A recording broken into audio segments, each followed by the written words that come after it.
Hi, it's Mary Kay from Cocoa Daisy, and I want to show you how I make pocket folders each month. There are two ways I make them, actually kind of three this month. This month I took one of the printables from the Digital Valentine Kit, and because there's a landscape version of it, I was able to print it landscape and then cut it and fold it down the middle to make a folder. And then I just cut the pockets out and taped them on. I'll show you how I did that, because that's one of the ways that I do this. Actually, it's the way that I do both kinds. So the first one I'm going to make is from this beautiful Dottie paper from the planner kit. Excuse me. And then this is one of the papers from the memory keeping kit. I wanted something neutral because I'm going to put some die cuts and stickers on it before I'm done. So I have a B6. So this will cover any dory up to A5 because it is about the size of an A5 dory. I use a B6, so I'm going to make a pocket folder from my B6 TN. So the first thing I need to do then is cut it down to 5 by 7. So I'm going to do it just at 5. So you probably can't see. There we go. Just at 5. I love this trimmer. This is my Fiskars rotary trimmer. I love it for a lot of reasons. One is that it has the measurements all the way out to 12 inches, but also because the blade can cut through a lot and it doesn't get dull very quickly at all, like little slide trimmers do. So I'm going to cut it 5 that way and 7 this way.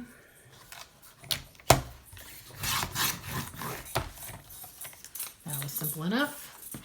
Then I'm going to make my pockets out of this piece. I'm going to make the pockets about 4 inches high. I sometimes do it a little less, but it seems to work best when it's a little more than half as high as the folder itself. So each of those at 4 inches, and then I'm going to make them a little less than 5 inches wide. I'm going to turn them back to back, and you'll see why in a second. So I'm going to make them a little less than 5 inches wide so they don't go into the middle where the fold will be. And then here's the reason that I put them back to back. I'm going to cut them both at once into this pocket shape that I like. Now, you can do any kind of pocket shape you like. This just happens to be the way that I like them. So then, simply enough, I just take the pockets and I tape them on. And I use clear washi tape, which many people call Scotch tape. So I do this because I've done it all different ways. I've glued them down. I've used score tape, which is really strong adhesive. But I find that if I do anything else, I don't really like the way washi tape usually looks because I've planned, my patterns and everything, and I don't really like the washi interfering with that.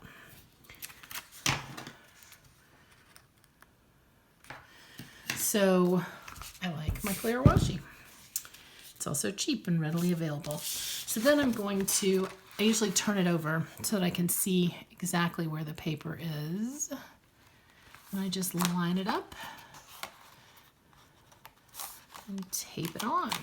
Oops. Oh, well, there we go. I cut this on purpose. You might have seen me just now make a little trim, little snip, so that I could fold this down and then cut this extra off. But you can also just cut it so that it doesn't go past your, doesn't want to let go. There we go. All right, so I have one pocket on, easy enough. And then I obviously do the same thing on the other side. So this is one of the two ways that I make pockets. It's, I think, the easiest way now that we have this foldable paper, this paper that's extra wide and folded in the middle, which is just my favorite. I think it was genius for Christine to think of it. We used to have 12 by 12 paper, as you may know, and because we had a 12 by 12 scrapbook kit, and I used those papers for this. But then when she figured out this solution for the planner papers, I thought it was pretty genius. Okay, so again, lining up the paper, folding over the tape, hopefully not making any crinkles this time, and there you go. So I will decorate the front of this. I'll put a tab on it. it will be either for my stickers or my bills. I make one for each. And I also often do this. I cut off just the tiniest little notch at the top and bottom because it just makes it sit on my strings better. But that's it. That's the one. And then that's the easiest one, I think. The other one I'm going to do is out of 2 pieces of memory keeping paper. So the papers that aren't folded in the middle. So these are not quite as wide if you put them down side to side as the folded ones, but that's okay for a B6. They're plenty big. What I do with this one is, this one's maybe the one that actually needs a little more explanation. So I cut one of them to 5 inches wide. And I cut them both to 7 inches high. But then, to attach them together, I take, so we're going to decide how I want them. It doesn't matter much with this one. Sometimes it matters more. I take this one and I'm going to score it at 5 inches. So there's 1 inch on this side. It doesn't really matter how much is over here, but that this is 5 inches. And I'm going to do that with my trimmer, but I'm just going to lightly run across it. And that'll give it a score that you can't even really see. But when I fold it, you'll be able to see that it gives a nice little fold line. It just kind of breaks the surface of the paper. And then I'm going to put this on. So it depends on how you want this to be. Whether you want the fold to be kind of with this at the back or with this at the front. I feel like it's more sturdy if this is the back.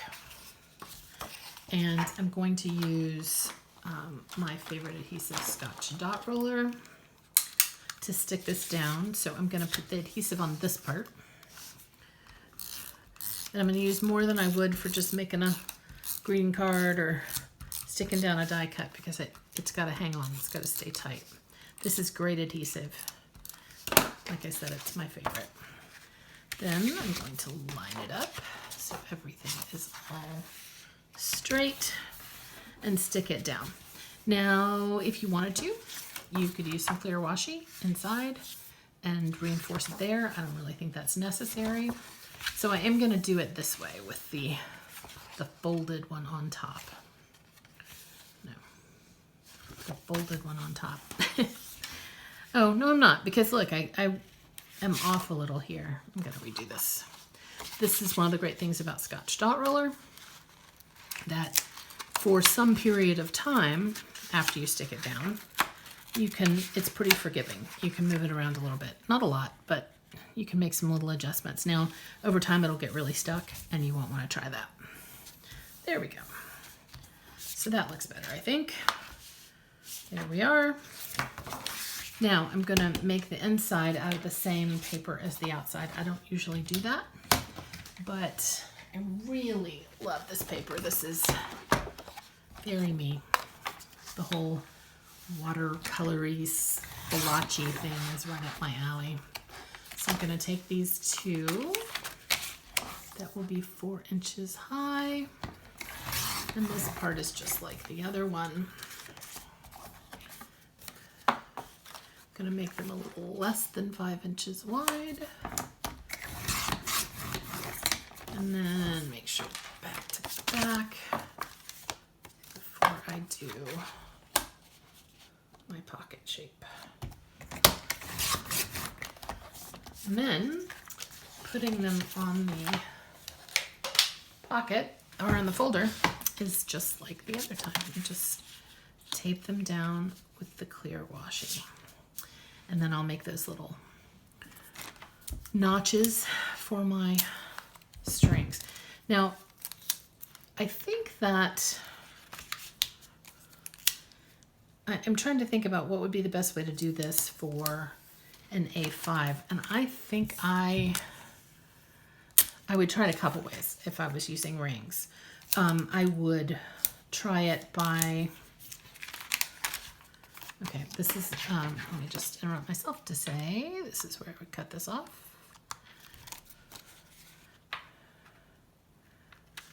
To avoid trouble. So I think if I had rings, I would try a couple ways. I would make them just like this and punch maybe a little wider than my rings if I could. Depends on the size of your planner, but I would make them as wide as I could and punch holes in them. Just here, you know. But when you do that, it's not going to go nicely on the rings if you do that.